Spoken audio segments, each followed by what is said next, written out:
Ayun guys, kung gusto mo magpalit ng messenger ringtone, pero hindi mo alam kung paano, ang video na to ay para sa iyo. Kasi mostly kasi sa bahay natin is magkapare-pareho yung ringtone ng ating messenger. Pero ngayon guys, kung hindi nyo alam, ituturo ko sa inyo, panoorin nyo po yung ating buong video para masundan nyo po.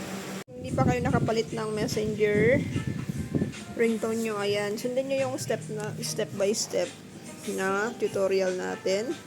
First, punta kayo sa settings. Ayan. Settings. Then, hanapin nyo guys yung yung notification and sound. Tapos, ringtone. Hanapin nyo yung ringtone. Ayan, ringtone. Ay, di ba karamihan ganyan yung sound ng messenger? Parang magkapare-pareho yung tunog. Ayan, ganyan yung sound mostly. Pwede kayo pumili dyan.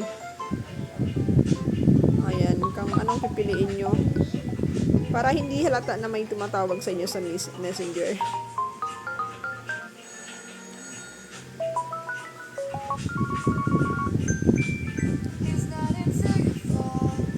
Ikaw bahala kung anong gusto mong ringtones na dyan naka-built-in sa mo. Ayun lang guys. Sana nakaka-subscribe kayo sa aking channel. Salamat sa panonood.